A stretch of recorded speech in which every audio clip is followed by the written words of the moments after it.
Magandang hapon uli po sa inyong lahat. Dito muli ako sa Hopi Gubat, Sorsogon.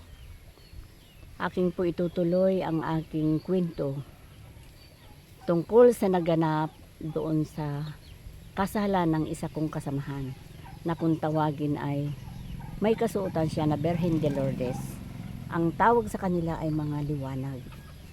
Ngayon, sa awa ng Diyos, natuloy ang kanyang kasal na napakaganda, na nagbigay sa akin ng inspirasyon lalo na magbigay kahalagahan sa mga kabataan, na maingatan ang kanilang pagkatao, magkaroong formalidad.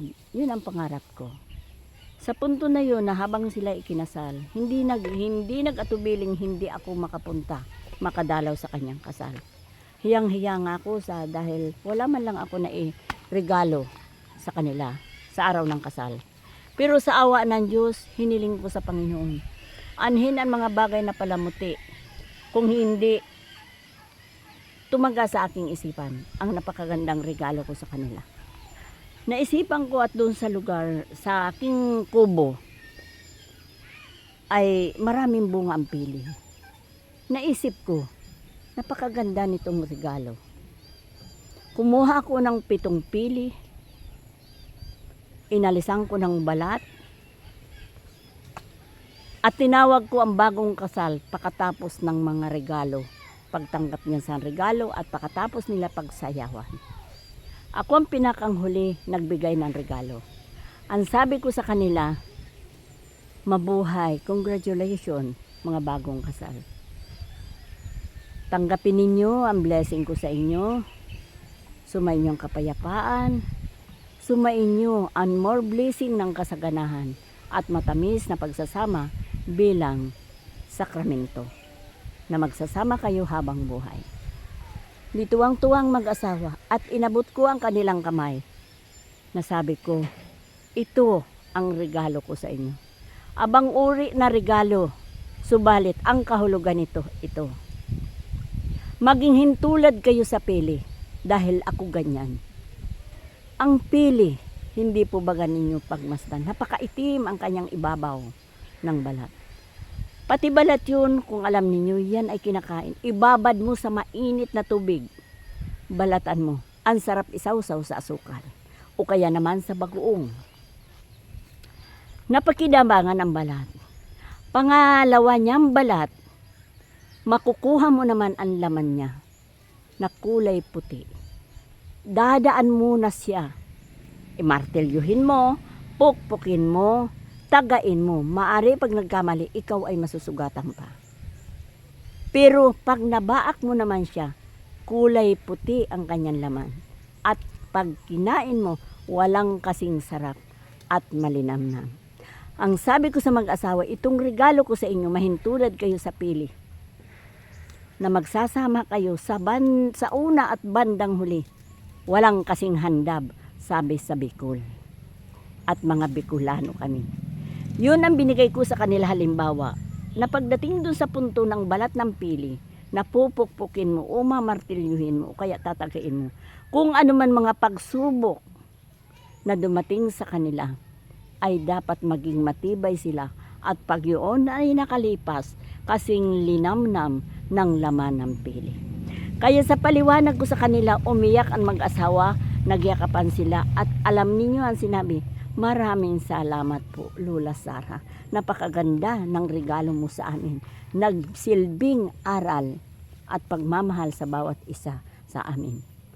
Kaya, yan ang ibig sabihin ko, na mahintulad sila sa akin na parang pili. Binanlian na ako ng pagsubok. Pinukpok na ako ng pagsubok. Tinaga na ako ng pagsubok. Subalit ito ako. Kahit papano, mukhang tao pa man. Kahit na nga matanda na. Ang puso ko ay hindi tumatanda sa paniniwala ko sa Diyos. Maraming batikos po sa akin na ang sabi nila ay parang nababaliw na yan. Para sa akin, tama, baliw na baliw ako sa paniniwala ko sa Panginoon. Sa pagpuri ko sa Kanya, sapagkat kahit na ako ang mag-isa, ako'y nagsasayaw sa umaga. Wala ko ibang sinasayaw. Purihin ang dakilang Diyos sa kalangitan. Ako napapaindak, iniindakan ko ang Panginoon. Hallelujah, purihin ka. Pero ako tunay na Romano Katoliko. Kaya ang para sa akin, masaya na ako sa ganitong buhay. Natupad ko ang misyon, ito na ito, na ipinapaliwanag ko ang katatagan ng puso ko. Dumaan sa mga maraming pagsubok, inihalimbawa ko ang pili dahil nandito ako sa Sorsogon, nandito ako sa sakop ng Gubat, Sorsogon, dito ako ipinanganak. Ang produkto na tinatangkilik dito, pili, napakahandab, masiramon. Sabi sa Bicol, sa masalitang Bicol nun, uragon daa.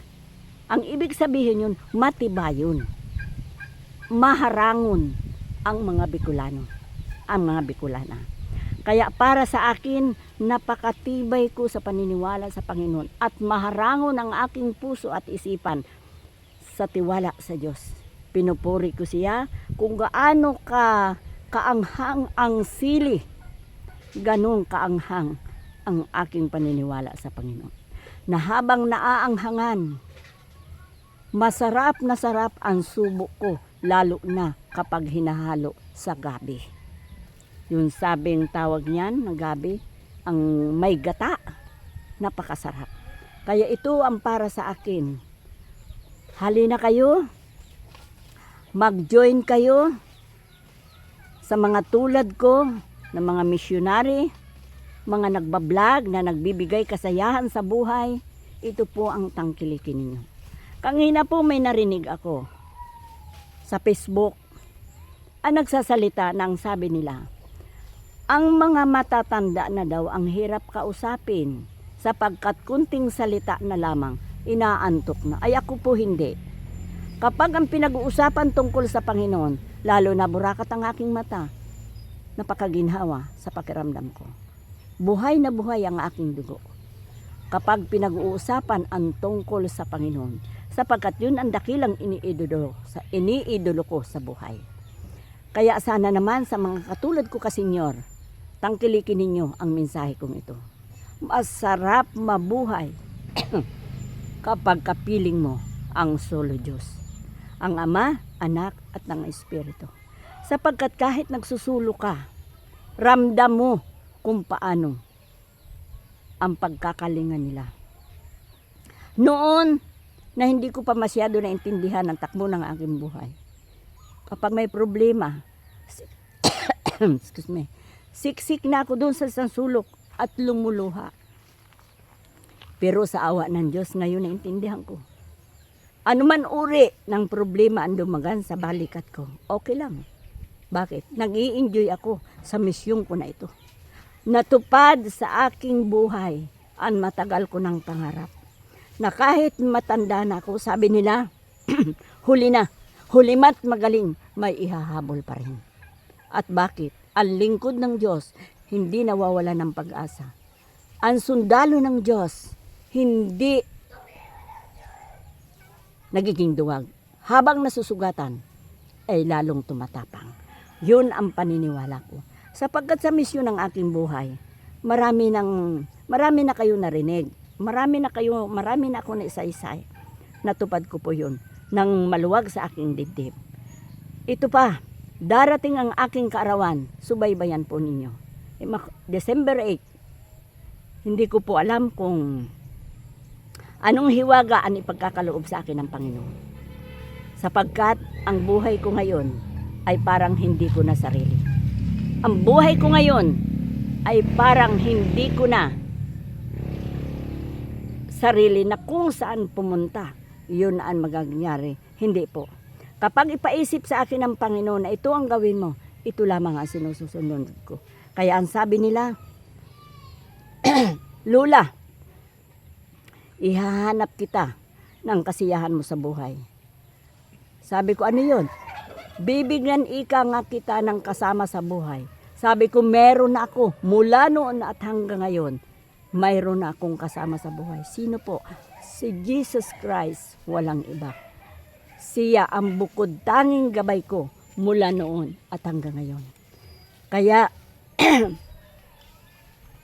sa mga oras na ito, ako po'y labis nagpapasalamat na naging matibay ako sa mga dagok sa aking buhay. Kaya sana tulad ko rin kayo, tiyaga lang, sipag, sapagkat ang iminumungkahi natin hindi ang atin sarili. Kung hindi, wala tayo mang dinadakila, kung hindi ang sulo Diyos, ang kapangyarihan ng Panginoong Jesucristo. Yan ang itinataas ko sa tuwing oras-oras at araw-araw. Magandang hapon po sa inyo at maganda kayo kaysa sa akin sapagkat sumusubaybay kayo sa aking mga video. Maraming salamat and more blessings sa inyo lahat.